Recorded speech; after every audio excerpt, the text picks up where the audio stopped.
Los registros de defunción del condado de Greene, Ohio, muestran que un hombre llamado Cesar Bowen murió en 1888 a la edad verificada de 126 años. En el libro del cementerio se registra su año de nacimiento en 1762, cuando Ohio era aún territorio salvaje bajo el reinado de Jorge III. Pero aquí está lo que molesta a los historiadores. 7 declaraciones juradas notarizadas de ciudadanos respetados juraron conocer a César desde que era un niño y que ya parecía viejo en ese entonces. El médico forense del condado que inspeccionó su cuerpo notó un desgaste dental y una densidad ósea que no había visto en ninguna persona viva, pero se negó a negar que tuviera la edad que afirmaba. Durante más de un siglo, los eruditos han rechazado este caso, archivándolo en silencio como demasiado perturbador para analizarlo por completo. Lo que hallaron en la cabaña de César tras su fallecimiento, 63 diarios manuscritos, en 3 estilos diferentes de escritura que parecían ser todos de su autoría, sugiere algo más que una simple longevidad. Cómo un solo hombre presenció el nacimiento de una nación, el ascenso y caída de la esclavitud y el amanecer de la era industrial, nos exige entender primero el mundo en el que dijo haber nacido.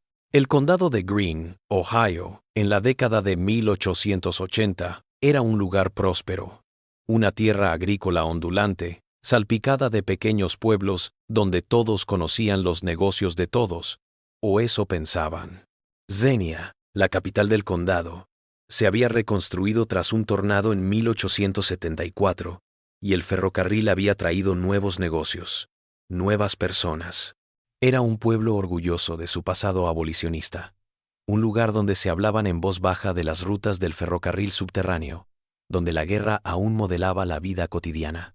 Cesar Bowen vivía a 3 kilómetros de Xenia, en una cabaña que, según la gente local, llevaba allí al menos 60 años, puede que más. La estructura en sí parecía inclinarse bajo el peso de los años. Sus troncos labrados a mano se habían oscurecido hasta volverse casi negros, y su chimenea de piedra se inclinaba en un ángulo que debería haber sido imposible. Las tejas de cedro del techo estaban ancladas con piedras de río, una técnica constructiva que no se veía por aquí desde la década de 1810. El viejo era una figura conocida en el pueblo, que se paseaba con un bastón nudoso de nogal que decía haber cortado en 1799. Apenas alcanzaba el 1,5 metros de estatura, y su cuerpo estaba tan encorvado por los años que los niños lo confundían con un montón de trapos hasta que se movía. Su piel era como cuero viejo resecado al sol, surcada por arrugas tan hondas como mapas de dolor, pero todos los que habían visto a César hablaban de sus ojos. Eran alarmantemente lúcidos, del color marrón pálido del agua de arroyo sobre arena, y te miraban con una intensidad que hacía que los hombres adultos se apartaran. Se ganaba la vida realizando arreglos, cosiendo arneses y herramientas con la destreza de años de práctica. Sus manos, deformadas por lo que la gente creía que era artritis, se movían con precisión cuando trabajaba. Hablaba poco. Su voz era un susurro seco, que obligaba a la gente a acercarse para escuchar. Cuando lo hacía, su vocabulario estaba lleno de arcaísmos, palabras de otro siglo. El médico del pueblo, el doctor Harold Sutton, había estado tratando de darle un chequeo adecuado a César durante 3 años. Los signos vitales de ese hombre son imposibles, le dijo a su esposa en la cena de 1887. Su frecuencia cardíaca es de 40 latidos por minuto. Su frecuencia respiratoria parece estar en sueño profundo y, sin embargo, está despierto. He revisado toda la literatura médica y no hay casos reportados. Tal vez esté demasiado sano para su edad, dijo la señora Sutton. Ese es el punto, Margaret. Si los registros son correctos, si realmente tiene 125 años, debería haber muerto hace décadas. La persona verificada más vieja de la que he leído llegó a los 108 años. César dice que lo superó en casi 20 años. Los archivos que el Dr. Sutton mencionaba se hallaban en el Palacio de Justicia del Condado de Greene, resguardados en distintos sistemas de almacenamiento. Un certificado de manumisión del 4 de julio de 1826 liberaba de la servidumbre a César, hombre negro, de unos 64 años, de un Jeremiah Hawthorne de Virginia. El mismo documento indicaba que César había pertenecido a la familia Hawthorne desde 1784, cuando el padre de Jeremías lo adquirió como negro adulto de años por $100. Calculando hacia atrás, incluso las estimaciones más conservadoras situaban el año de nacimiento de César a principios de la década de 1760. Pero fue el mismo César quien relató a varias personas a lo largo de los años y que fue fielmente documentado por historiadores de la zona, lo que reveló una imagen aún más sorprendente.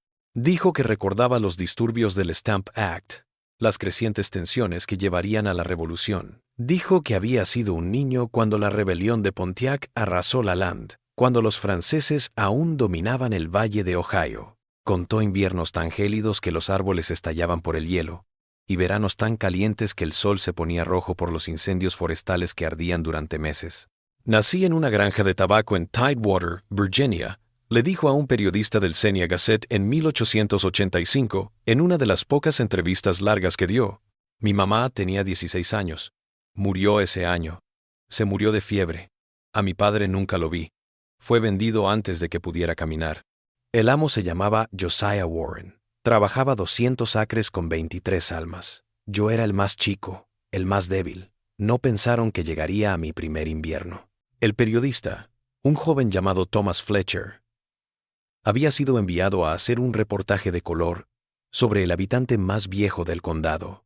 Esperaba una charla corta, tal vez algunas historias coloridas, algo para completar media columna en un día de noticias escasas.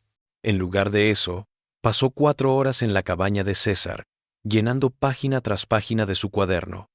Su mano se acalambró por la velocidad a la que escribía. ¿Qué recuerda mejor de cuando era niño?, preguntó Fletcher.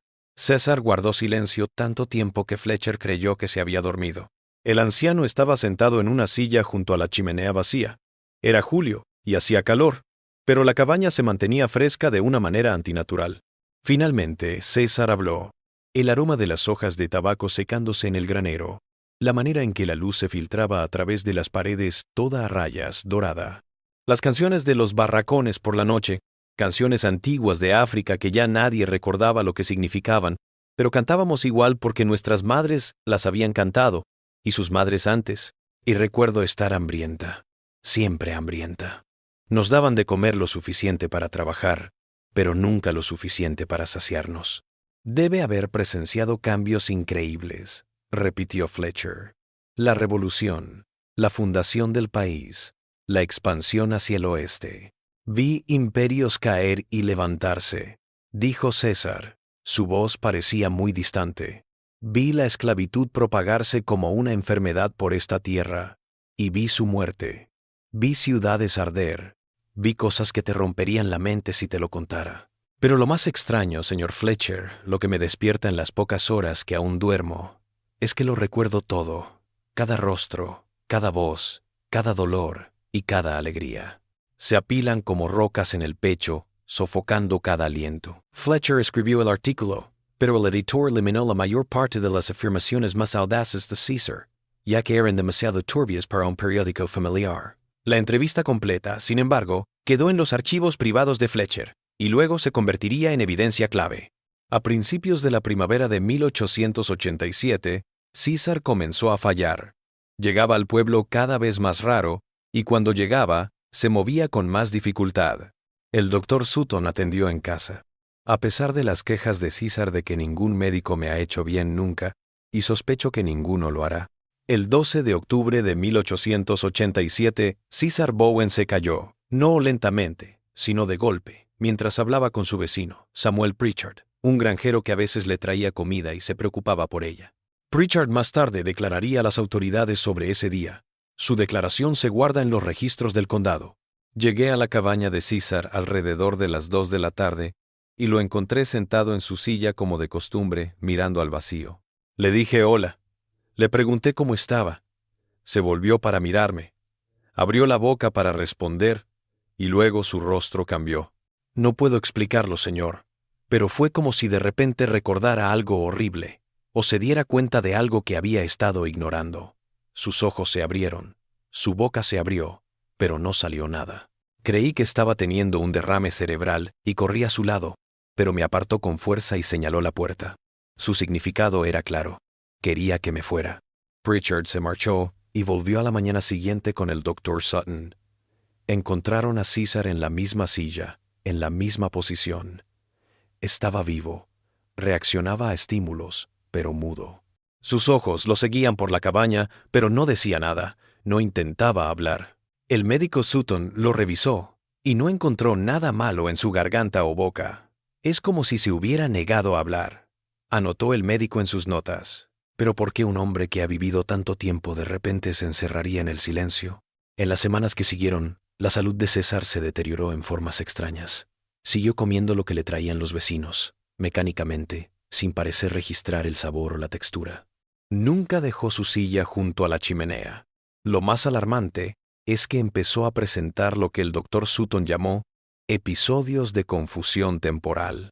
Lo vi un martes por la tarde, anotó el buen Dr. Sutton, y lo hallé mirando fijamente a la pared, que miré yo también, esperando ver algo. No había nada, solo los troncos y el mortero. Dije su nombre varias veces antes de que me reconociera, y cuando giró su cabeza, su rostro estaba tan aterrorizado que instintivamente retrocedí. Entonces, tan rápido como había llegado, la expresión desapareció, su habitual frialdad volviendo a su rostro. Los niños del lugar, siempre curiosos por lo extraño y lo tenebroso, empezaron a murmurar leyendas sobre el viejo que había dejado de hablar. Contaban que si pasabas por su cabaña de noche, podías verlo a través de la ventana, moviendo los labios en silencio, como si estuviera hablando con compañeros invisibles. Se decía que su sombra traicionaba, apuntando en direcciones distintas a la luz. Decían que estaba contando hacia atrás, pero nadie podía decir cómo lo sabían. Martha Hewitt, una viuda que vivía más cerca de la propiedad de César, les dijo a su grupo de oración que había escuchado cantos desde su cabaña una noche. No era la voz del anciano. Eran muchas voces unidas cantando en una lengua desconocida. Cuando finalmente se atrevió a explorarlo la mañana siguiente, César estaba solo y no había indicios de que alguien más hubiera estado allí. Una noche de enero de 1888, Samuel Pritchard se despertó al oír llamar a su puerta.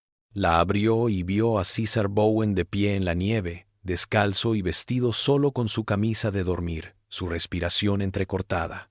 Antes de que Pritchard pudiera decir algo, César se derrumbó. Lo llevaron de vuelta a su cabaña. Se llamó al Dr. Sutton, y durante 3 días, César ardió en una fiebre que debería haberlo matado. Se agitó en la cama, gritando nombres sin sentido para cualquiera de los que estábamos allí.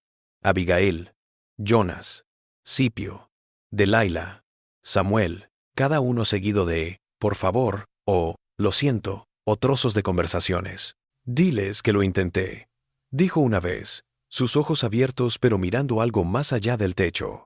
«Diles que nunca debió haber sido tan largo». Al 4.º día la fiebre bajó. César abrió los ojos, miró directamente al Dr. Sutton y habló por primera vez en 3 meses. ¿Cuántos años han pasado? ¿Desde cuándo?, preguntó el Dr. Sutton, en voz baja. Desde que era un niño, murmuró César. Luego cerró los ojos y se quedó dormido. El médico le puso un espejo bajo la nariz varias veces para asegurarse de que todavía respiraba. César nunca se recuperó por completo de esa enfermedad, pero volvió a hablar, aunque intermitentemente, en frases cortas que parecían fuera de contexto. El médico Sutton comenzó a registrar todo lo que César decía, con la esperanza de descifrar la causa de lo que llamó lucidez y confusión episódica del paciente. Fue en una de estas visitas, a principios de febrero de 1888, que César pronunció unas palabras que alteraron el curso de la investigación del Dr. Sutton. Debía haber muerto con los demás en el viaje. Ahí debió haber terminado. «¿Qué viaje?», dijo el Dr. Sutton, aunque ya sospechaba la respuesta. «El pasaje medio», pronunció César, su voz apenas un susurro. «Pero yo nací aquí, en Virginia. Nunca hice ese viaje. Entonces, ¿por qué la recuerdo?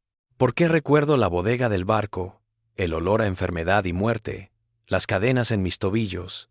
¿Por qué recuerdo África, Dr. Sutton? Nunca he ido a África». El médico sintió un escalofrío, que no tenía que ver con el frío del invierno, que se colaba por las paredes de la cabaña. «Tal vez sean cuentos que te contaron, recuerdos pasados». No, los ojos de César tan claros, se volvieron hacia él con intensidad. Estos son mis recuerdos. O los de alguien. Los llevo como si fueran los míos. Recuerdo cosas antes de nacer. Creo que he muerto, Dr. Sutton, muchas veces, de muchas maneras diferentes, y sin embargo, todavía estoy viva, todavía recuerdo, todavía estoy acumulando años y recuerdos que no son míos. El buen Dr. Sutton debería haberlo atribuido a un delirio febril. En cambio, preguntó, ¿qué piensa que le pasa? Creo, dijo César despacio, que llevo sobre mis hombros más de una vida. Siento que de alguna manera desconocida los recuerdos y los años de los demás se han sumado a los míos. Y he aprendido que la justicia de Dios actúa de maneras que no entendemos, y creo que estoy bendecido y maldecido por dar testimonio. En las semanas que siguieron, el Dr. Sutton volvió una y otra vez, atraído por una fuerza que no podía comprender del todo. César habló más en estos meses que en años, y siempre de lo mismo: la memoria, el tiempo, el peso de ser testigo. Describió con detalles la vida en 3 plantaciones distintas de Virginia, aunque los registros mostraban que solo había pertenecido a 2 familias. Narró sucesos de la Guerra de Independencia como si los hubiera vivido, aunque era un niño cuando ocurrieron. Habló del incendio de Washington en 1814, como si lo hubiera visto con sus propios ojos, describiendo las llamas devorando la capital como lo harían los libros de historia. Estaba en el campo cuando lo escuché, dijo. Calor de agosto. Matas de tabaco más altas que un hombre. El capataz entró corriendo, diciendo que los ingleses habían capturado la capital, la habían quemado hasta los cimientos. Me acuerdo de haber pensado, esto es lo que hacen los imperios. Destruyen los símbolos de poder, pero olvidan que el poder real está en la gente que cultiva el tabaco, que construye los edificios, que genera la riqueza, que hace posibles los símbolos. El médico Sutton anotó todo diligentemente, llenando cuadernos tras cuadernos con el relato de César. Empezó a verificar las historias del anciano, comparándolas con los registros históricos, buscando discrepancias que pudieran explicar la imposible precisión de sus recuerdos. No encontró ninguna. Todo lo que César narraba, y que podía comprobarse, se ajustaba a la realidad. Lo más perturbador, sin embargo, era que a veces César hablaba de cosas que no se encontraban en los relatos comunes. Incidentes menores, detalles personales, que el Dr. Sutton solo podía verificar rebuscando en archivos olvidados o hablando con los residentes más antiguos que pudieran recordar leyendas familiares. Vi a un hombre, Thomas Garrett, ayudar a más de 2000 esclavos a escapar a la libertad, comentó César una tarde. Esto fue en Delaware hace años. Nunca lo conocí, pero conozco gente que sí. Fue juzgado, multado con todo lo que tenía, y simplemente continuó. El juez le dijo que esperaba que la multa le sirviera de advertencia. Y Garrett respondió, «Juez, no me han dejado un centavo, pero quiero decirles a ustedes y a todos en esta sala que si conocen a un fugitivo que necesite refugio y un amigo, envíenlo a Thomas Garrett y será su amigo». ¿Sabe lo que vale ese valor, doctor? El valor real, no el de las canciones, el de volverte un criminal por la justicia. El médico Sutton conocía a Thomas Garrett. Era un reconocido abolicionista que había ayudado a miles a escapar. Pero como César conocía los detalles de su juicio, era un enigma. El viejo decía que no había salido de Ohio desde que llegó en 1826. El invierno se transformó en primavera, y la salud de César se deterioró, pero su mente se agudizó. Empezó a rogar al médico Sutton que le trajera cosas del pueblo, periódicos, almanaques, mapas. Los observó con intensidad, como si estuviera buscando algo. ¿Qué busca? Finalmente preguntó el Dr. Sutton. Estoy tratando de calcular cuándo, dijo César. Lo he sentido acercarse durante meses. El tiempo me está alcanzando. Todos esos años robados, todos esos recuerdos falsos, están ganando. Solo necesito saber cuándo va a pasar para poder prepararme. ¿Para qué? ¿Para qué? Para pagar la deuda, respondió César simplemente. Para devolver lo que nunca me perteneció. El progreso llegó en marzo de 1888, cuando Thomas Fletcher, el periodista que había entrevistado a César 3 años antes, regresó a Xenia. Había estado trabajando para un periódico de Cincinnati, pero nunca olvidé al anciano. Cuando se enteró por amigos en común de que César se estaba deteriorando, viajó para verlo una última vez. Fletcher trajo consigo algo inesperado, una carpeta de cartas que había recibido a lo largo de los años de personas que habían visto su artículo original sobre César. La mayoría eran las reacciones de siempre a reportajes de interés humano, recuerdos de lectores mayores sobre sus propios familiares centenarios, teorías sobre dieta y ejercicio, explicaciones religiosas sobre la voluntad de Dios. Pero 3 cartas eran distintas. La primera era de una mujer llamada Victoria Ashford en Richmond, Virginia. Murió en 1879, y antes de morir habló de un esclavo llamado César, que trabajó en la plantación familiar en las décadas de 1780 y 1790. Según su abuelo, César había sido excepcionalmente inteligente y capaz de predecir patrones climáticos y cosechas. Mi abuelo decía que César parecía saber más de lo que era posible, escribió. Hablaba como si hubiera leído libros, aunque mi abuelo juraba que a ninguno de sus esclavos les enseñó a leer. Cuando el esclavo fue vendido en 1795, su abuelo declaró que se sintió aliviado, como si se hubiera eliminado una presencia que no encajaba completamente en el orden natural. La segunda era de un ministro metodista de Delaware, llamado Reverendo Josiah Crothers. Relató la visita a un feligrés enfermo en 1850, que en su delirio no dejaba de llamar a alguien de nombre César. El hombre tenía 90 años, escribió el reverendo, y en su delirio seguía diciendo que debía confesarse con César y arreglarlo antes del juicio. Cuando le preguntó a su hija por este César, le contó que su padre había tenido esclavos en su juventud en Virginia, y que uno llamado César se les escapó en 1808. Ella dijo que su padre siempre había pensado que César se había ahogado al intentar cruzar el Potomac, pero que se había sentido culpable, pensando que había empujado al hombre a la desesperación, con un trato cruel. La tercera era la más perturbadora. Le había llegado de un historiador de Pensilvania, llamado Dr. Edmund Thorne, que había estado estudiando la participación cuáquera en el ferrocarril subterráneo. Me topé con un testimonio notariado de 1823, escribió, de una conductora llamada Ruth Ames, que decía haber ayudado a un fugitivo llamado César a cruzar de Maryland a Pensilvania. Lo que me impactó fue su manera de hablar del hombre. Dijo que parecía viejo, que sus manos temblaban con pulso y que hablaba con tanta elegancia que pensó que no era un esclavo fugitivo. Lo mejor es que relató que cuando le preguntó por su edad, le respondió que tenía 61 años, pero que me siento como si hubiera vivido 3 vidas. La señorita Ames dijo que en sus 20 años de ayudar a fugitivos, nunca había visto a nadie como él. Fletcher desparramó las misivas sobre la mesa en la cabaña de César. El anciano las observó un largo rato, y luego extendió una mano temblorosa para tocar el papel. «Me recuerda al abuelo de Victoria», murmuró. «Thomas Ashford. Llegué a su padre a la plantación cuando tenía 14 años. Un niño curioso, siempre preguntón. Quería saber cómo adivinaba que habría helada temprana, cómo sabía si la cosecha de tabaco sería buena o mala. Le dije que había aprendido a leer las señales, el comportamiento de los animales, las formas de las nubes, la sensación del aire. Pero era más complicado. Lo sabía porque lo recordaba. Ya había pasado 60 temporadas de cosecha, pero mi cuerpo solo tenía alrededor de 25. Los recuerdos se acumulaban más rápido que los años. Señaló la segunda carta. El feligrés del reverendo Crothers debe haber sido Benjamin Morton. Escapé de su granja en 1808. Crucé el Potomac en un bote robado y casi me ahogo cuando volcó en la corriente.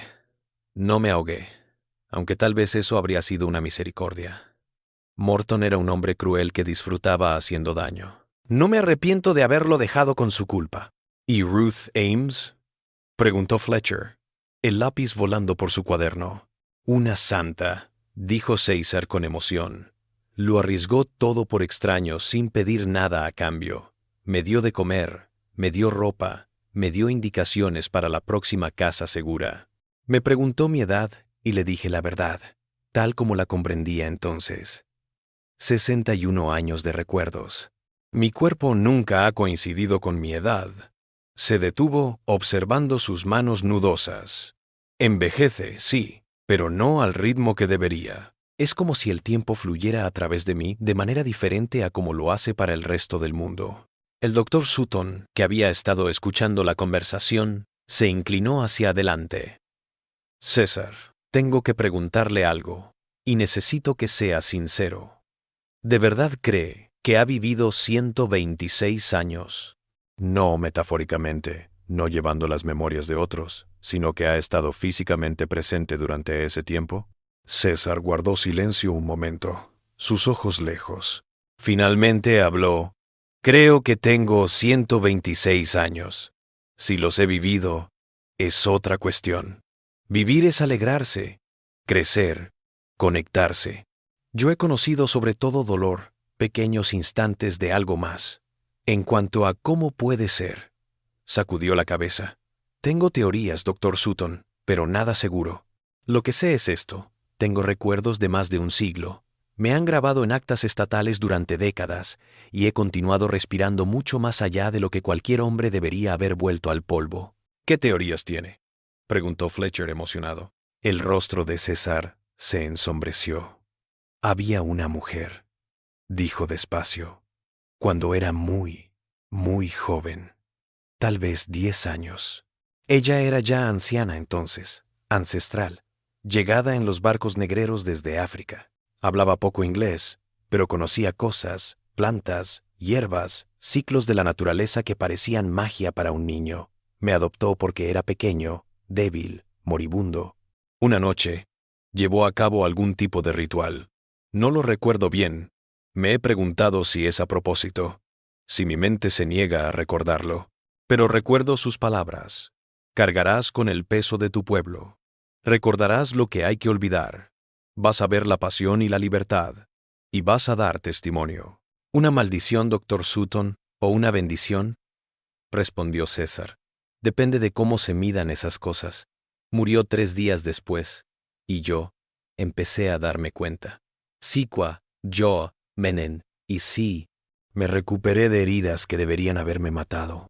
Sobreviví a enfermedades que acabaron con barracones enteros de esclavos, y empecé a recordar cosas que no debería haber podido recordar, cosas que nunca vi, personas que nunca conocí. Pero, de alguna manera, sus recuerdos se filtraron en mi mente como si los hubiera absorbido. La mano de Fletcher se había detenido. ¿Está diciendo que esta mujer, con alguna magia africana, lo volvió inmortal? No inmortal, corrigió César. Envejezco, sufro, me marchito, pero el proceso se arrastra, se alarga mucho más allá de su tiempo. Y los recuerdos, creo que he absorbido los de alguien más. Otros esclavos que conocí, cuyo dolor e historias se grabaron en mi memoria. Es como convertirme en un archivo andante, portando las historias de personas que de otro modo no habrían sido registradas. El doctor Sutton y Fletcher se miraron. La parte racional de ambos hombres quería descartarlo como la fantasía de un viejo gagá, pero la evidencia frente a ellos, las cartas, los registros históricos, la imposible longevidad, apuntaba a algo más allá de lo ordinario. Los diarios, dijo de repente el doctor Sutton. Samuel Pritchard dijo que había visto diarios en su cabaña, 63 de ellos, escritos a mano. 3 manos, dijo César. La mía hace 50 años, la mía hace 20, la mía hoy. La letra se transforma con los años que graban mis dedos, pero las palabras permanecen. He estado registrando todo, cada memoria, cada historia, cada testigo que he traído, porque un día, cuando esto termine, alguien debe saberlo. Alguien tiene que saber que estuvimos aquí, que sangramos, que sobrevivimos, que nuestra historia importa. La presencia de los diarios convirtió la búsqueda del doctor Sutton y Fletcher en una consulta curiosa en una documentación crítica. César, tal vez presintiendo que su tiempo se agotaba, les permitió hojear los libros. Los periódicos eran como nada que ninguno de los dos hombres hubiera visto jamás.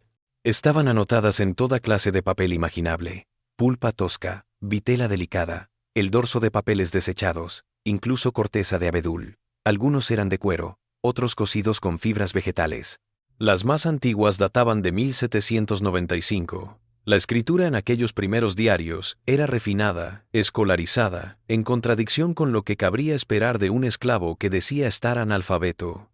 El médico Sutton, Algo familiarizado con documentos antiguos, reconoció la letra como la que se enseñaba a finales del siglo XVIII. Me enseñé a mí mismo, respondió César cuando le preguntaron. Robé un manual del hijo del amo, practiqué en secreto. Tardé 3 años en hacer letras decentes. Mereció la pena cada riesgo, aunque una vez que sabes leer y escribir, te pueden arrebatar todo lo demás, pero no tus pensamientos. Lo que escribían los diarios era aún más sorprendente que su escritura. César había escrito no solo sus propias aventuras, sino las de decenas de otros esclavos. Cada nota estaba fechada y firmada con el nombre de la persona cuya historia estaba documentando. 12 de junio de 1803. Hablé hoy con Lidia, de unos 40 años, que fue separada de sus 3 hijos cuando su amo los vendió a una azucarera en Luisiana. Describió la mañana en que se los llevaron, cómo el menor se aferró a sus faldas, cómo el del medio se quedó callado por el shock, cómo el mayor intentó huir y fue capturado y golpeado. Lidia no los ha visto en 6 años. Ahora sirve en la casa del amo. Le sirve la comida a la familia que le destruyó la suya, y lo hace con gracia, pues hacer lo contrario sería castigado. Llevaré esta historia adelante para que alguien, algún día, sepa que Lidia existió, amó, sufrió, resistió. Página tras página. Más de lo mismo. Algunas narraban la violencia en términos clínicos, lo que de algún modo la hacía más aterradora que el gore. Otras, en actos menores de resistencia o amabilidad. Muchas narraban la separación familiar, el horror de ver a los hijos vendidos. ¿Por qué cargó con esto?, preguntó Fletcher, con la garganta apretada por la lectura. Porque nadie más podía, dijo César. Los esclavos no podían escribir su propia historia. La mayoría no sabía leer ni escribir. Y los que eran descubiertos eran castigados con latigazos. Los blancos no registrarían honestamente estos incidentes si es que los notaban. Comprendí que me habían hecho un regalo atroz. El tiempo para presenciar, para grabar, para recordar.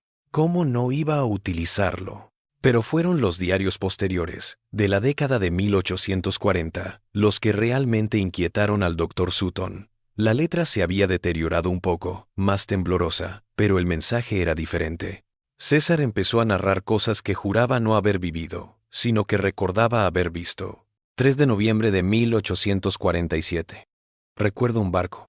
Nunca he estado en un barco, pero recuerdo este perfectamente. La bodega es oscura, sin aire, llena de cuerpos encadenados que no podemos mover.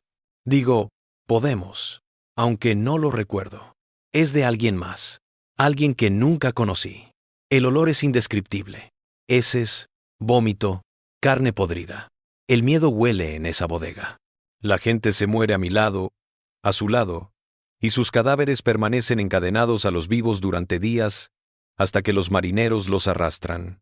Recuerdo a la gente rezando en idiomas que no comprendo, el balanceo del barco sobre las olas, el pensamiento de que la muerte sería una gracia. Esto no lo recordaba, pero ahora lo llevo. ¿Cuántos otros traen recuerdos que no ganaron? ¿Cuántos llevamos en el cuerpo, en el sueño, en la manera de estar en el mundo, el dolor de los ancestros? El Dr. Sutton levantó la vista de la entrada y vio a César mirándolo con esos ojos sorprendentemente claros. ¿Cree que estoy loco?, dijo el anciano con firmeza. Creo, dijo el Dr. Sutton con cautela, que ha visto algo más que humano, ya sea por algún mecanismo desconocido o por un proceso psicológico de hacer propias las historias de otros como si fueran recuerdos, no lo sé. Pero sé que cree que estas cosas son reales, y sé que ha vivido más de lo que debería ser posible. Es más que una creencia, dijo César de repente con fuerza. Puedo recordar la cara de la mujer que me cuidó cuando tuve fiebre cuando tenía 5 años. Mi madre ya había fallecido. Puedo describirle la forma en que estaban dispuestas las cicatrices en la espalda de un hombre llamado Joshua, a quien conocí fugazmente en 1812, y cuyo castigo recuerdo vagamente como si lo hubiera sentido en mi propia piel. Cargo con cientos de vidas, doctor. Sus alegrías, sus dolores, sus gracias, sus años de martirio. Y ahora, al final, lo siento reuniéndose, todos los recuerdos, todas las personas, empujando, esperando. ¿Esperando qué?, dijo Fletcher. El cambio, dijo César. La venganza final. Les dije que el tiempo me está alcanzando. Lo que no les dije es que puedo sentir todos esos años que me prestaron siendo retirados, como una deuda que se cobra. Cada día peso más. Cada día estoy más cansado. No es solo envejecimiento físico. Es como si cada año que he vivido más allá de mi tiempo me estuviera cobrando todo de una vez. Cuando creían conocer los límites de lo imposible de César, algo revelaría todo lo que creían saber. Lo que ocurrió en los últimos meses de la vida de César desafiaría todo lo imaginable, lo racional, lo explicable. A fines de abril de 1888, la cabaña de César era una estación de campo informal. El médico Sutton la veía todos los días, a veces 2 veces. Fletcher permaneció en el pueblo, entrevistando y corroborando las historias de César. Juntos habían catalogado más de una centena de chequeos históricos, cosas que César decía que habían sucedido y que realmente habían sucedido, gente que decía que había conocido y que había vivido, descripciones de lugares y tiempos que resultaron ser exactas después de la investigación. Pero comprobar la exactitud histórica no era lo mismo que explicar la imposible longevidad. La viuda vecina, Martha Hewitt, empezó a colaborar en el cuidado de César. Le traía comida, limpiaba la cabaña y se sentaba con él cuando los 2 hombres estaban fuera. Ella fue la primera en observar los cambios corporales que comenzaron a manifestarse a principios de mayo. Su piel, le dijo al doctor Sutton una mañana, su voz temblando, se está adelgazando, se está transparentando. Puedo ver las venas debajo, el mapa de los huesos. Y sus ojos han cambiado de color. Siempre fueron marrones claros, pero ahora se están poniendo casi grises, como vidrio viejo. El doctor Sutton revisó a César y corroboró las palabras de Martha. La piel del anciano se había vuelto como papel de lo fina que era, y cualquier roce le provocaba cardenales. Sus ojos habían tomado un aspecto turbio, pero su vista parecía intacta. Lo más alarmante era su pérdida de peso. César siempre había sido pequeño, pero ahora se estaba encogiendo, como si su propia esencia se estuviera consumiendo. ¿Cómo se siente?, preguntó el doctor Sutton. Vacío, susurró César, como si algo se estuviera arrastrando fuera de mí. No dolorosamente, pero sí incesantemente. Puedo sentirme desvanecerme, cada vez menos aquí. Es como si me estuviera traduciendo poco a poco de carne a otra cosa. Quizás memoria o testimonio puro, desprendido de la forma. Fletcher, que había estado catalogando los diarios en una esquina de la cabaña, levantó la vista. Está hablando en sentido figurado. ¿Lo estoy? La mirada de César era fría. Ya no sé. La línea entre lo real y lo recordado se ha desvanecido durante días. A veces miro mis manos, y no sé si son mis manos, o las de alguien que recuerdo que vivió y sufrió y trabajó en estos campos. El 3 de mayo todo explotó. El buen doctor Sutton llegó temprano como de costumbre y encontró a César muy angustiado. El anciano se sentó derecho en su silla, sus ojos abiertos pero desenfocados, su respiración entrecortada. Al principio el médico creyó que estaba teniendo un ataque al corazón, pero el pulso de César, aunque acelerado, se mantuvo firme. ¿Qué pasa, Doc?, preguntó Sutton, tomando la muñeca de César para controlar su frecuencia cardíaca. Están aquí, susurró César. Su voz parecía resonar extrañamente en la pequeña cabaña. Todos ellos, cada vida que porté, cada memoria que absorbí, están todos aquí, a mi alrededor, y quieren su tiempo de vuelta. El doctor Sutton no encontró nada fuera de lo normal en la cabaña, pero no pudo ignorar el terror en los ojos de César, ni la manera en que el anciano seguía presencias invisibles por la habitación. Cuénteme qué está sintiendo. Descríbalo con la mayor exactitud posible. Lo estoy recordando todo, dijo César, su voz tensa, las palabras chocando entre sí. Cada instante de cada vida que he tocado es abrumador. Lidia, cuyos hijos fueron vendidos. Puedo sentir su dolor como si estuviera ocurriendo ahora. A Joshua lo azotaron por aprender a leer. Siento el azote en la espalda, aunque nunca me golpearon así. Sara, que se envenenó antes de volver a la servidumbre. Siento el sabor de las hierbas amargas en la boca. Thomas, que logró escapar y llegar a Canadá. Lo siento feliz y culpable de sobreviviente. Están todos aquí, todos presentes, todos clamando por atención. Ya no puedo distinguir mis recuerdos de los suyos. Ya no sé qué recuerdos son míos y cuáles son prestados. Ya no sé quién soy debajo de todos estos años.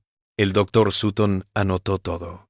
Aunque una parte de sí mismo se dio cuenta de que estaba catalogando algo que estaba fuera de la ciencia médica. Las pupilas de César estaban dilatadas. Su respiración era irregular, pero sus síntomas físicos no coincidían con la crisis mental que parecía estar atravesando. «Escúcheme», dijo el doctor Sutton, usando técnicas que había aprendido para tranquilizar a los delirantes. «Concéntrese en mi voz, sujétese a esto.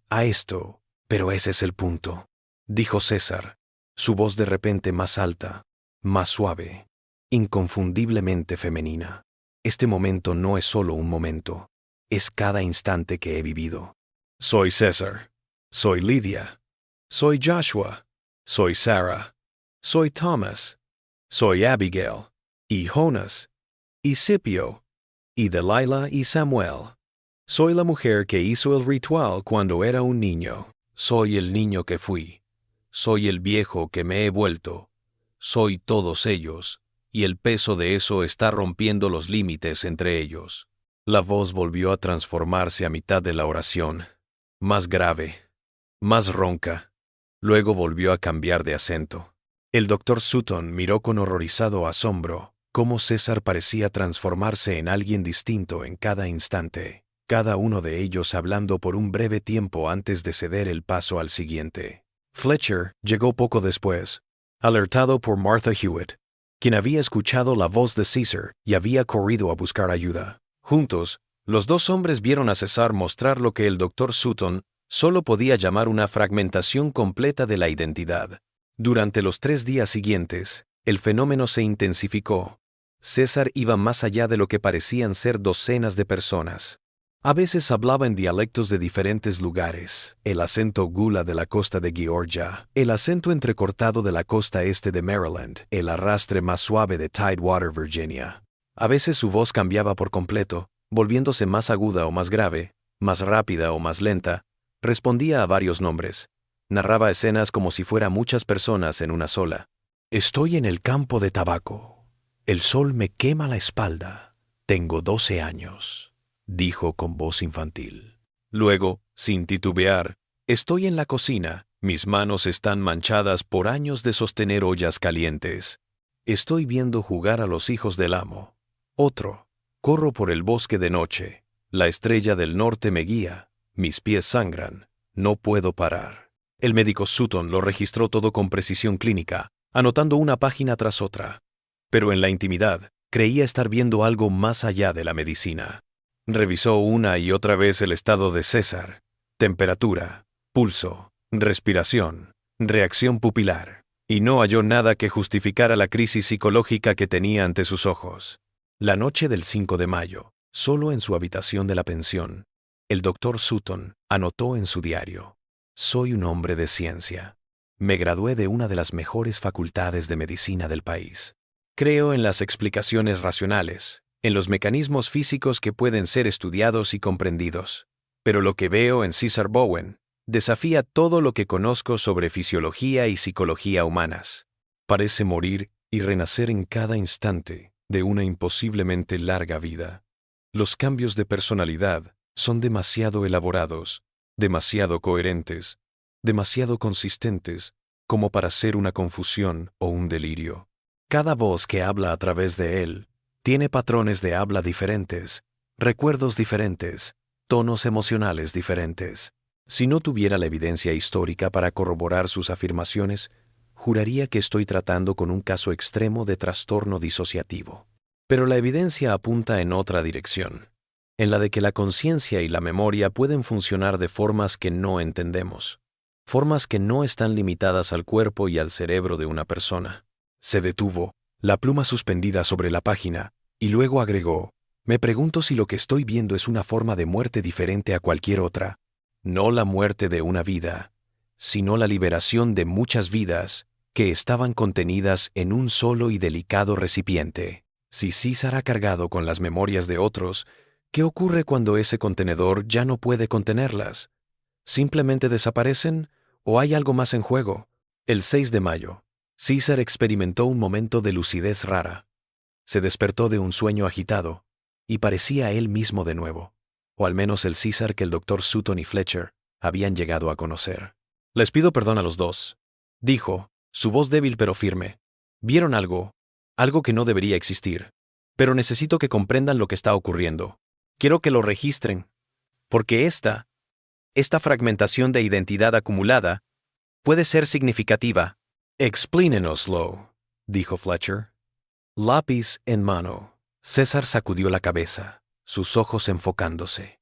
Cuando era niño y esa mujer hizo su ritual, no creo que supiera lo que estaba haciendo. Creo que estaba manipulando pedazos de información, prácticas vagamente recordadas de África, intentando salvar algo valioso de la única manera que conocía. Quería que las historias perduraran, que los relatos de dolor y resistencia superaran la vida de quienes los vivieron. Así que tomó una vasija, yo, pequeña y débil, con pocas posibilidades de sobrevivir de otra manera, y me ató a esas historias. Me transformó en un basurero. ¿Pero cómo?, preguntó el doctor Sutton. ¿De qué manera? No sé cómo funciona, reconoció César, pero conozco el resultado. Cada vez que veía a otro esclavo muriendo, sufriendo, a punto de perderse en la historia, algo me tragaba. No su cuerpo, sino su ser, su memoria, su historia, su palabra. Me sentía como un archivo ambulante, reuniendo testimonios que de otro modo habrían sido perdidos. Y con cada inhalación, compraba tiempo. Sus años restantes se sumaban a los míos, prolongando mi vida más allá de su duración. Se detuvo, jadeando por el esfuerzo de hablar. Pero nada dura para siempre. El cuerpo humano, la mente humana, tienen límites. He superado esos límites por más de un siglo. Ahora, esos años robados, esos recuerdos robados, están siendo retirados. Todos aquellos cuyas historias cargué me están exigiendo su tiempo, su individualidad, su propia vida. Y mientras tanto, me estoy rompiendo. El Khazar que nació en 1762 está siendo despojado, mostrando a todos los demás que he contenido. ¿Está adolorido?, preguntó el doctor Sutton suavemente. Sin dolor, dijo César. Pero imagine que su sentido de sí mismo se desvanece. Imagina conocerlo, conocer su historia, lo que lo hace único, y luego perderlo en una amálgama de decenas, cientos de otros yoes. Imagine no poder reconocer la cara de su madre, la cara de la madre de otro, su propia infancia, la de otro. Eso está pasando. Me voy transformando en todos los que he sido y dejo de ser yo. Fletcher levantó la vista de sus apuntes, con el rostro preocupado. ¿Podemos hacer algo para ayudar? ¿Alguna manera de suavizarlo? César sonrió. Era una sonrisa sorprendentemente tierna para su rostro endurecido. Ya lo están haciendo. Están testificando de mi testimonio. Cuando me vaya, los periódicos seguirán aquí, pero solo son palabras en papel. Ambos han mirado detrás de las palabras. Han visto el precio de cargar con tal carga. Eso es más importante de lo que piensan. La claridad no duró. Por la noche, César había vuelto a caer en el estado fragmentado, cambiando de voces, de personas. Pero la charla había proporcionado tanto al doctor Sutton como a Fletcher un contexto para lo que estaban viendo. El 7 de mayo algo cambió. César empezó a hablar en lenguas que ni el doctor Sutton ni Fletcher reconocieron. Los ritmos parecían africanos occidentales, pero las palabras les eran desconocidas. La voz de César logró cosas que parecían imposibles para su garganta senil. Tonos graves y resonantes, quejidos agudos, cantos rítmicos que inundaban la cabaña. Martha Hewitt, que estaba cocinando en una esquina, dejó caer el plato que tenía en la mano. «Eso no es normal», susurró. «Ese no es un sonido que un humano deba hacer, doctor». Sutton no pudo discutir, pero se quedó al lado de César, controlando sus signos vitales mientras los sonidos continuaban. El pulso del anciano se mantuvo firme, su respiración regular a pesar de las palabras. Era como si los sonidos fluyeran a través de él, no de él. Entonces, tan súbito como había aparecido, el fenómeno se detuvo. César se dejó caer en su silla, exhausto, su respiración entrecortada. Las canciones antiguas, susurró. Las que cantaban en los barcos, en los campos, en los barracones por la noche. Las he llevado tanto tiempo que olvidé que no eran mías. Pero quieren ser cantadas una última vez antes de ser liberadas. Al día siguiente, César irrumpía en la canción, una vez solo, una vez como un coro de voces invisibles. El buen doctor Sutton, a pesar de su educación científica, se estremeció ante el sonido. Había algo en esas canciones que decía dolor y resistencia, humanidad sobreviviendo bajo algo que pretendía destruirla. La noche del 8 de mayo, la crisis de César llegó a su punto crítico. Thomas Fletcher, que se había alojado en la pensión con el doctor Sutton, fue despertado por alguien que llamaba a su puerta. Era Samuel Pritchard, que había escuchado disparos en la cabaña de Caesar. Los tres hombres corrieron en la noche para encontrar todas las luces de la cabaña encendidas, aunque ninguno de ellos recordaba que César tuviera tantas. El aire interior estaba pesado, saturado de algo que le erizó el vello de los brazos. César estaba de pie en medio de la cabaña, algo que había sido demasiado débil para hacer sin ayuda durante semanas. Tenía los brazos extendidos, la cara hacia el techo, y hablaba muy rápido en lo que parecían varios idiomas o dialectos a la vez. Era como si múltiples voces hablaran a través de él, superponiéndose y entrelazándose en un coro que debería haber sido imposible para una sola garganta. El médico Sutton identificó algunas palabras en inglés, otras que parecían lenguas africanas occidentales y otras que desafiaban la clasificación. El efecto era perturbador, una violación del orden natural que hacía imposible permanecer en la habitación. ¿Deberíamos sujetarlo?, preguntó Pritchard, su voz temblando. No lo toques, dijo el doctor Sutton, aunque no sabía por qué. Lo sabía. Algo en el aire decía que César tenía que terminar lo que estuviera haciendo, y que interrumpirlo podría perjudicarlo de formas que no podían imaginar. El diálogo polifónico continuó por minutos, intensificándose. Las voces se superponían, como si estuvieran discutiendo. Entonces, de repente, César se calló. Las luces parpadearon como si reaccionaran al silencio. La tensión en el aire comenzó a disiparse. César bajó los brazos lentamente, inclinó la cabeza y miró directamente a los tres hombres que lo observaban. Su rostro estaba sereno, casi plácido, en total contradicción con la perturbadora exhibición que acababan de presenciar. Ahora veo, dijo, su propia voz, la voz que habían llegado a conocer como suya. Nunca se trató de que viviera imposiblemente mucho tiempo. Era que yo viviera las vidas que habían sido interrumpidas, las historias que habrían sido olvidadas. Esa mujer no me hizo inmortal cuando era niño, me moldeó. Cada esclavo que vi morir, demasiado joven, su historia muriendo con ellos. De alguna manera, algo de ellos quedó en mí. Sus memorias, sus años, su palabra. Me convertí en un archivo andante de dolor y supervivencia. Eso no es científicamente posible, dijo el doctor Sutton, aunque su voz carecía de convicción. Después de lo que acababa de ver, invocar la ciencia parecía hueco. La ciencia no entiende la conciencia o la memoria, respondió César, volviéndose lentamente hacia su silla. Sus pasos eran más seguros ahora, como si le hubieran quitado un peso de encima. ¿Cómo se originan? ¿Dónde habitan? Si pueden existir fuera de los cuerpos. Usted es un estudioso del cerebro, doctor, y conoce maravillas sobre su estructura y funcionamiento. Pero, ¿puede decirme dónde vive un recuerdo? ¿Dónde me puede mostrar la identidad, el sentido del yo? ¿Por qué la gente recuerda cosas que nunca sucedieron? ¿O que los lugares se sientan familiares aunque nunca hayan estado allí? El doctor Sutton no respondió. Estas eran preguntas que habían intrigado a filósofos y médicos durante siglos. Preguntas que aún no tenían respuesta. César se dejó caer en su asiento. Sé lo que he vivido. Sé que he procesado los testimonios de cientos de personas dignas de ser recordadas. Y ahora, finalmente, puedo liberarlas. El ritual que las ligó a mí está completo. Han tenido su testimonio ha sido guardado en los diarios, y ahora pueden soltar el control de este mundo. Y yo. Hizo una pausa. Una pequeña sonrisa tirando de su rostro curtido.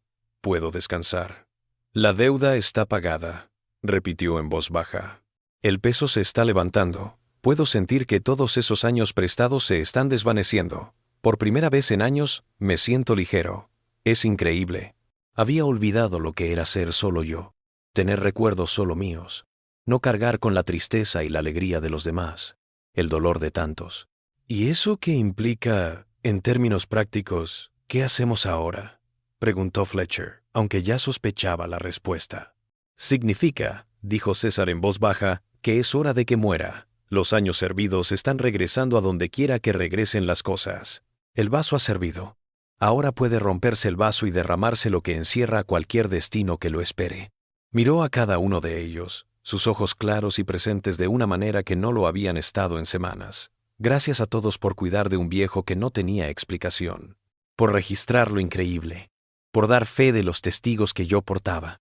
Los periódicos dirán la historia, pero ustedes pueden decir la verdad de lo que costó salvarlas. Kaiser Bowen lived 7 more days after that night. Fueron días de caída suave y tranquila, muy distintos de la crisis que los había anunciado, hasta el punto de que el Dr. Sutton dejó escrito en sus notas: parece que ya estuviera muerto en algún punto vital, y ahora el cuerpo se limitara a cumplir con las formalidades necesarias para partir.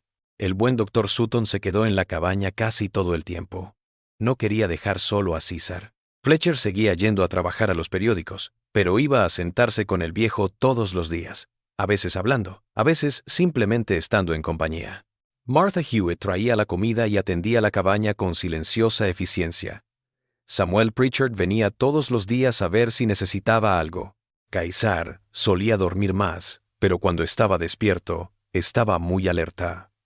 Habló de su vida, como si la fragmentación hubiera desaparecido, como si volviera a ser él, y nada más. Nací en febrero, les dijo una tarde. Recuerdo estar siempre frío el primer invierno. Siempre frío. Mi mamá me envolvía en cualquier trapo que hallara, pero nunca era suficiente. Me cantaba pero canciones antiguas que su madre le había enseñado. Canciones de un lugar que nunca había visto pero que recordaba. Creo que ahí fue donde empezó. Esa asaznancia de que la memoria podía viajar más allá de la experiencia personal, que el pasado podía ser arrastrado hacia adelante de formas que desafiaban toda explicación. Habló de la mujer que había llevado a cabo el ritual, describiéndola con más detalle de lo que jamás lo había hecho. Se llamaba Amarachi, significaba la gracia de Dios en su lengua, aunque ella había tenido poca gracia en su vida. Había sido traída en los barcos cuando era una joven. Sobrevivió al pasaje medio. Sobrevivió al quiebre del espíritu que debía transformarla en una posesión. Ella ocultó algo, sin embargo. Conocimiento o poder, lo que sea. Ella vio algo en mí, algo capaz de soportar más de lo que debería haber podido soportar. Así que me eligió para este cargo, esta bendición, este terrible regalo del testimonio ampliado. En aquellos últimos días, César también habló de gente en particular que había memorizado, retratándolos con tal detalle y cariño que se hicieron reales para sus oyentes. Lidia, que había perdido a sus hijos pero había conservado su dignidad. Joshua, que se había enseñado a sí mismo a leer a pesar del castigo que eso atraía. Sara, que se había quitado la vida antes que someterse a una esclavitud perpetua. La última declaración de autonomía en un sistema que buscaba despojar de toda autonomía. Y reflexionado a menudo sobre la ética de lo que me ocurrió, pronunció César el 13 de mayo, su voz apenas un susurro. ¿Tenía derecho Amarachi a transformarme en una portadora sin mi permiso? Era un niño. No tenía voz. Pero entonces pienso en la otra opción. Cientos de historias perdidas para siempre, cientos de vidas borradas como si nunca hubieran existido. ¿Cuál es el mayor error? ¿Cargar a uno con el peso de muchos? ¿O dejar que el sufrimiento pase sin registro, sin reconocimiento, sin memoria? El buen Dr. Sutton, que había estado tomando el pulso de César, levantó la vista. ¿Cuál piensa que es la respuesta? Creo, dijo César despacio, que la pregunta es la respuesta, que podamos hacerla, que peleemos con ella, que reconozcamos la dificultad moral. Eso es lo que importa. La esclavitud trató de convertir a los seres humanos en objetos, en cosas sin significado ético. Al guardar estas narraciones, al mantener su importancia, al testificar la humanidad de la gente que el sistema trató de borrar, eso fue resistencia, eso fue triunfo, incluso en medio de la pérdida. El 14 de mayo, César mandó que lo sacaran fuera. Era un día inusualmente cálido de primavera en Ohio, a mediados de mayo. El cielo estaba despejado, y azul. Lo trajeron en una silla y lo colocaron debajo de un viejo roble, cuyas ramas probablemente habían dado sombra durante 50 años o más. César se sentó allí, su rostro al sol, hablando de vez en cuando, pero principalmente respirando el aire, observando las nubes, escuchando a los pájaros. Un día, dijo, había olvidado lo hermoso que puede ser el mundo cuando no se carga con tanto dolor. Es increíble. Cada hoja, cada brizna de hierba, cada cambio de luz, todo es tan valioso. Esa noche lo trajeron de vuelta. Estaba más débil ahora, apenas comiendo o durmiendo más de lo que estaba despierto, pero cuando despertaba, estaba tranquilo, presente, él mismo. La mañana del 15 de mayo, César se despertó temprano. El doctor Sutton, que se había quedado dormido en una silla cercana, se despertó al oírla. «Doctor», susurró el anciano, «gracias, por todo, por creer en mí cuando no tenía motivos para hacerlo, por registrar lo que vio aunque desafió su comprensión, por tratarme como a una persona, no como a una curiosidad. Ha sido un honor», dijo el doctor Sutton, y lo decía en serio. «Los periódicos», prosiguió César, «prométame que serán guardados. Prométame que los historiadores tendrán acceso a ellos. Lo que guardan son todo lo que queda de tantas personas. Merecen ser conocidas. Lo prometo», dijo el doctor Sutton con gravedad. César asintió, complacido. «Bueno, está bien». Cerró los ojos, como si estuviera reuniendo fuerzas. Cuando los abrió de nuevo, miró directamente al médico. «Estoy listo. Puedo sentirlo acercándose y no tengo miedo. He vivido lo suficiente. He visto suficiente. He llevado la carga que tenía que llevar y ahora puedo soltarla». «¿Necesita algo?», dijo el doctor Sutton. «Puedo hacer algo para que se sienta mejor». «Solo quédese», susurró César. «No me deje morir solo. Eso es todo lo que cualquiera puede pedir. En realidad, no estar solo al final». «Me quedaré», prometió el doctor Sutton. Fletcher llegó a media mañana, sabiendo en el fondo que este sería el último día. Trajo flores frescas del jardín de Martha Hewitt y las puso en un jarrón al lado de la cama de César. El anciano sonrió ante ellas, una pequeña, pero sincera, sonrisa. «Lilas», susurró. «No había visto lilas en años. Mi mamá me contó que crecían en los jardines de la casa grande, pero nunca nos acercamos a verlas. Ahora están aquí, traídas a mí como un tributo. El mundo es raro y a veces bueno». El día se arrastró. César entraba y salía de la conciencia. Cuando estaba despierto, hablaba, poco, pero a veces con claridad. Otras en retazos que solo él comprendía. Mencionó nombres que reconocieron en los periódicos. Tarareó canciones. Sonrió ante chistes internos. A eso de las 2 de la tarde abrió los ojos y miró al doctor Sutton con claridad.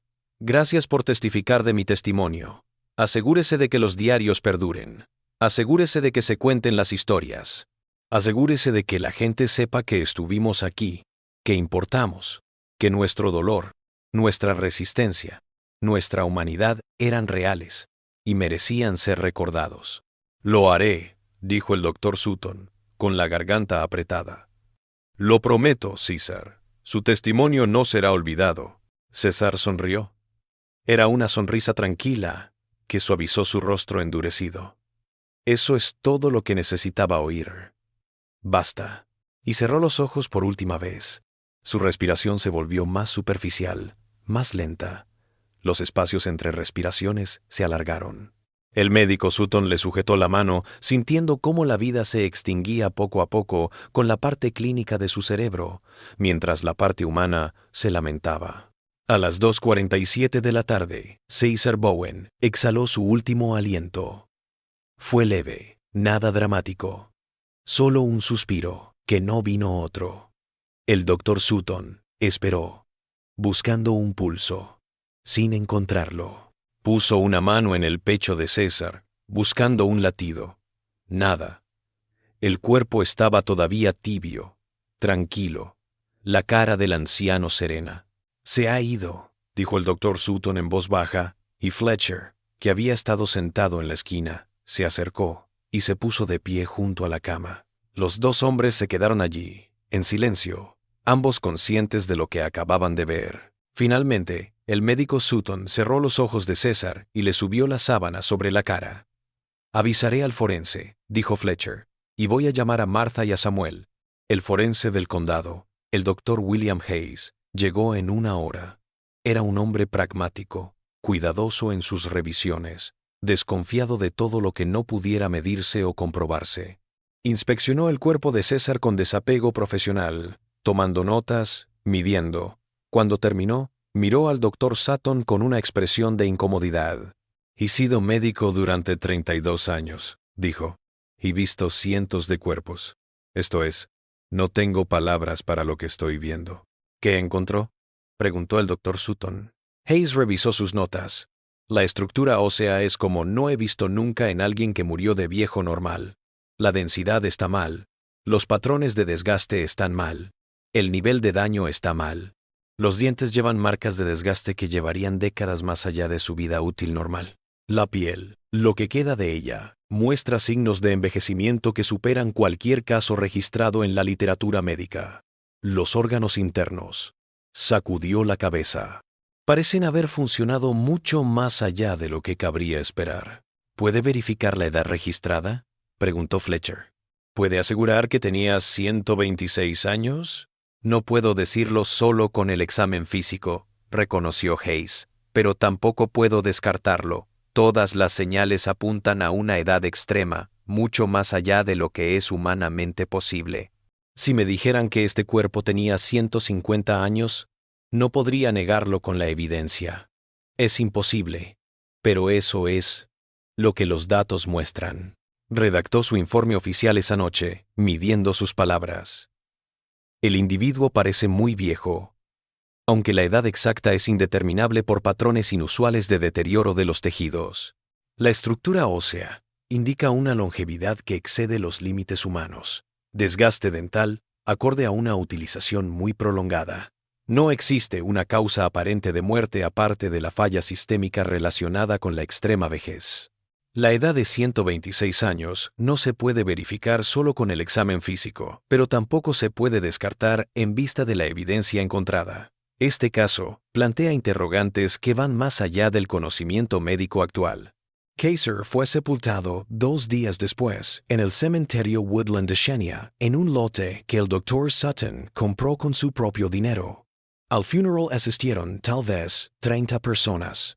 El Dr. Sutton, Fletcher, Martha Hewitt, Samuel Pritchard, algunos otros vecinos y una sorprendente cantidad de ancianos afroamericanos de las comunidades vecinas que habían oído hablar de la muerte de César y habían venido a presentar sus respetos. Una anciana de unos 80 años le dijo al doctor Sutton: «Mi abuela hablaba de César como si fuera un anciano cuando era joven, como si recordara cosas que ningún ser humano vivo debería recordar, como si llevara las historias para que no olvidáramos. No olvidaremos. La lápida, sencilla pero respetable, reza: César Bowen, 1762 hasta 1888. Él recordó». Los 63 diarios se empaquetaron y se llevaron a la casa del médico Sutton, donde construyó una vitrina para guardarlos. Se pasó los siguientes 15 años estudiándolos, comprobando cada dato verificable, siguiendo el rastro de los descendientes de las personas que citaban las entradas, recorriendo los lugares que describían. Cuanto más investigaba, más se convencía de que César había dicho la verdad. Todo lo que podía comprobarse era exacto. Gentes que César decía haber conocido habían vivido, cosas que decía haber hecho habían sucedido, sitios que describía coincidían con la realidad. En 1895, el médico Sutton lanzó su libro El Testigo Extendido, un estudio médico e histórico de la Gran Edad. Un estudio completo del caso de César con citas extensas de los diarios, registros médicos, informes forenses y verificación de reclamos históricos. El libro mostraba tanto la historia de César como un análisis científico de lo que podía demostrarse y lo que aún quedaba por descubrir. El libro no fue bien acogido por la comunidad científica. Los detractores dijeron que el Dr. Sutton había sido víctima de un fraude bien orquestado, que los diarios probablemente habían sido escritos por varias personas a lo largo de muchos años y atribuidos falsamente a una sola persona, que las corroboraciones históricas eran coincidentes, o que César había tenido acceso a documentos históricos y que la evidencia médica fue malinterpretada o exagerada. El Journal of the American Medical Association lanzó una crítica mordaz. El estudio del Dr. Sutton, aunque meticuloso en su documentación, parte de la imposible suposición de que un ser humano vivió hasta los 126 años y que este ser absorbió los recuerdos de otros. Tales afirmaciones no están justificadas biológicamente y son una desviación peligrosa del rigor científico. Debemos suponer que el buen nombre del Dr. Sutton se ha visto arrastrado por el afecto a su paciente y que el sentimiento ha ahogado a la razón. Pero el buen Dr. Sutton nunca dudó en sus conclusiones. Respondió a sus detractores con calma, aportando más documentación, desafiando a los incrédulos a que leyeran los diarios ellos mismos, ofreciendo pagar una verificación independiente de su investigación. Pocos lo aceptaron. Era más sencillo rechazar el caso por completo que enfrentarse a pruebas que cuestionaban ideas arraigadas sobre la biología y la conciencia humana. En la última entrada de su propio diario, justo antes de su muerte en 1903, el Dr. Sutton anotó: «No puedo probar científicamente cómo vivió tanto tiempo el viejo César Bowen. No puedo explicar en términos biológicos conocidos cómo un hombre pudo almacenar y conservar tal cantidad de recuerdos. No puedo probar experimentalmente que la conciencia sobreviva a la encarnación individual o que la memoria pueda transmitirse de una persona a otra, pero sé lo que vi. Conozco la evidencia escrita, conozco las corroboraciones históricas, conozco el testimonio de aquellos que se toparon con César durante décadas. Y creo que para entender a César hay que aceptar que la conciencia, la memoria y la mente humana son mucho más enigmáticas de lo que nuestra ciencia admite. Tal vez las futuras generaciones, con mayor conocimiento, sabrán explicar lo que yo solo puedo registrar. Hasta entonces me atengo al testimonio de César, y espero que la verdad, por extraña que parezca, sea reconocida al fin». Los diarios mismos fueron donados a la Sociedad Histórica de Ohio en 1904, después de la muerte del Dr. Sutton.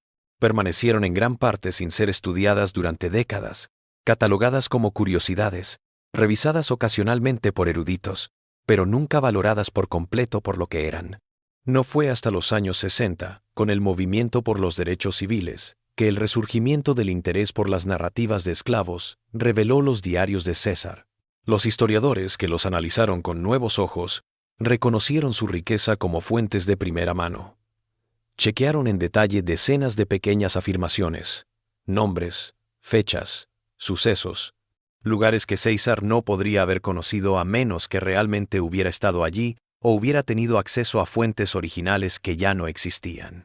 La historiadora Patricia Morrison, quien pasó 5 años estudiando los diarios en la década de 1970, comentó: «Si César Bowen realmente vivió 126 años, es menos importante que lo que sus diarios representaban.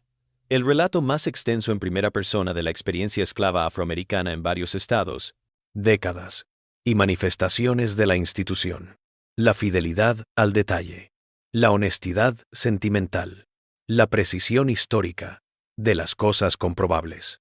Eso hace que los diarios sean oro puro, sea cual sea la explicación que demos de su origen. Si lo que dice César acerca de la absorción de los recuerdos ajenos es cierto, entonces logró conservar testimonios que de otro modo se habrían perdido. Si los diarios fueron reunidos por varias manos y atribuidos a una sola, alguien se tomó muchas molestias en guardar tales relatos. En cualquier caso, el contenido es oro.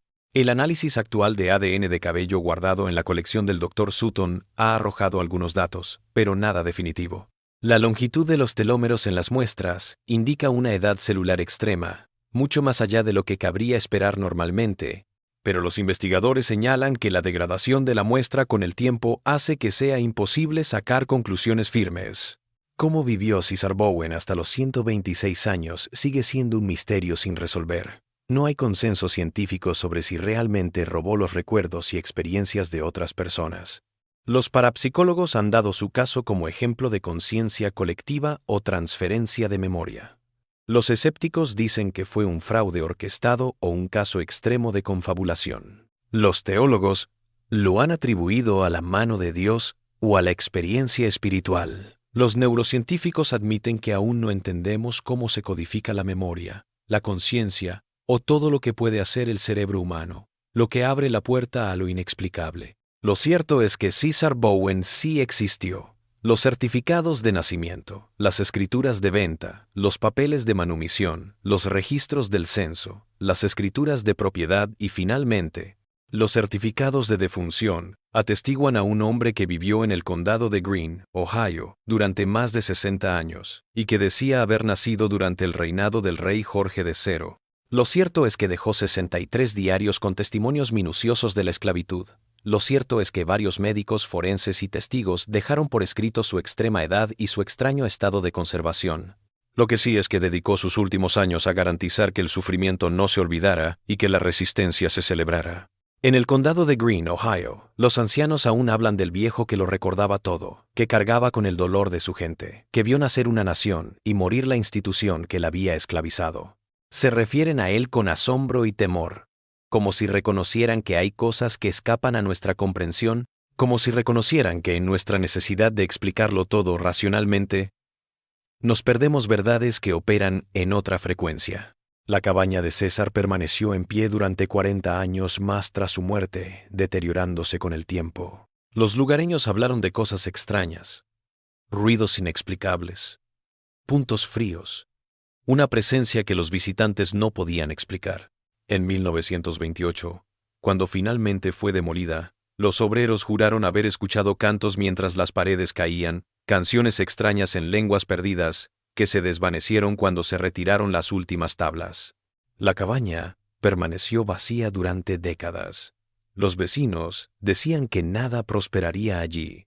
Las plantas se marchitaban, la hierba se volvía amarilla, hasta las malas hierbas se rendían. En 1965, el lugar fue asfaltado para un estacionamiento y todo lo que quedaba allí fue enterrado bajo el asfalto y olvidado por la mayoría. Pero los periódicos quedan. Están en archivos de clima controlado, accesibles a investigadores, estudiantes, cualquier persona que desee conocer el relato de un hombre que decía haber vivido más de lo posible, que decía recordar cosas que no eran suyas, que dedicó su imposible vida a garantizar que el sufrimiento y la supervivencia no se olvidaran.